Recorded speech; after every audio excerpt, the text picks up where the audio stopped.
تو نظر آتا ہے کہ کوئی ابھی اس پر بھی تیار نہیں ہے. مولانا صاحب کے ساتھ جو سی بی ایمز ہونے چاہیے وہ نہیں ہو پائے. آج کے دن تک مولانا صاحب یہ کہہ رہے ہیں کہ جی ابھی تک کچھ ایشوز موجود ہیں, ان پر کلیئرٹی ان کے پاس موجود نہیں ہے. تو آپ لوگ اطمینان سے ہوں گے کہ اپوزیشن کچھ کر نہیں سکتی, جو تاثر مل رہا ہے. آپ کی بات کے 3 پہلو ہیں, ایک ہمارا موقف اور ایک اپوزیشن کی آپس میں. دیکھیں نا, مولانا صاحب کے پاس ظاہر مذہبی طاقت ہے اور ان کے پاس اسٹیٹ پاور ہے.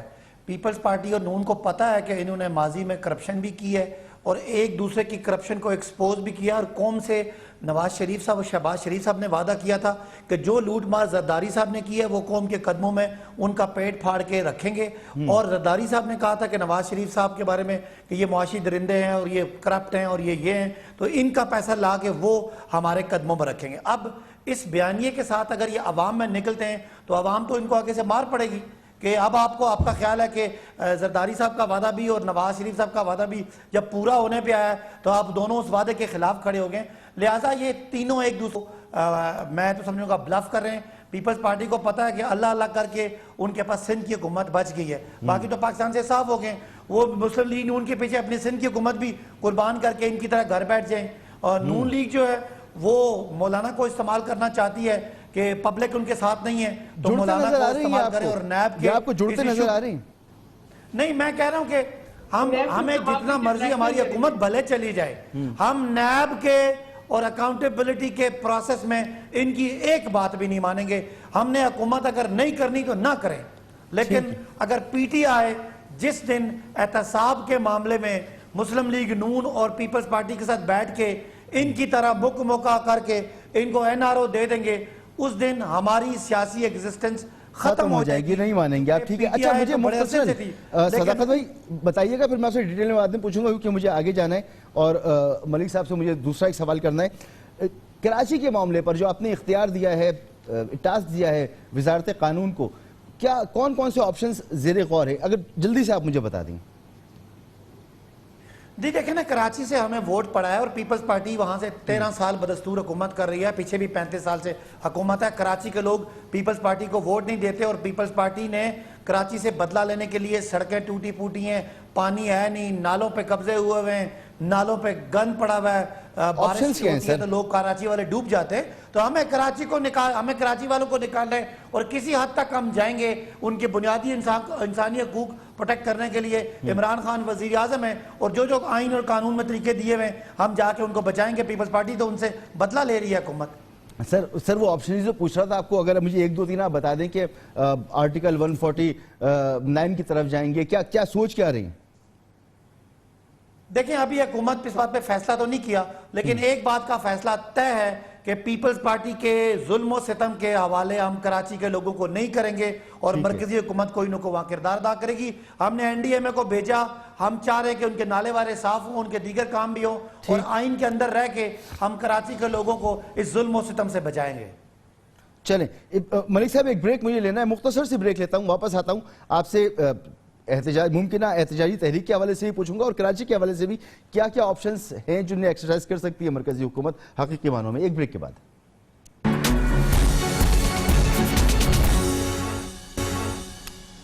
Welcome back.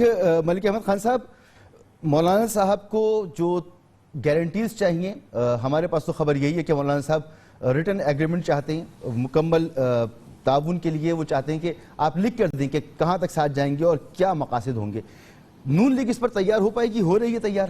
دیکھیے مسعود صاحب, میرا خیال یہ ہے کہ مولانا کا زیادہ جو مطالبہ ہے, جو میری سمجھ ہے وہ یہ ہے کہ وہ غالباً یہ سمجھتے ہیں کہ اگر تحریک انصاف کی جو سیاسی پیدائش ہے وہ اسی ناانصافی کی تقویت دینے کی وجہ سے ہی ہے, تو پھر اس کے خلاف فوری باہر سڑکوں پہ نکلا جائے. اور کہتے ہیں کہ یہ سیاسی پیدائش جو ہے وہ خود اس کو مشکوک تصور کرتے ہیں اگر ناانصافی کرنا چھوڑ دیں گے تو اس بنیاد پہ مولانا کے مطالبے میں زور ہے اور درست ہے. تو اگر جب آپ ایک شخص, ایک سیاسی جماعت ناانصافی کے خلاف دیکھیں نا, 2 سال تو ہو گئے, میرا بھی اپنی جماعت سے مطالبہ ہے کہ جس ملک میں انصاف نہ ہو, جہاں پر آپ ناانصافی کے خلاف آواز نہ اٹھا سکتے ہوں, جہاں پر آپ کے بنیادی حقوق کا جو آئین کے اندر چیپٹر ہے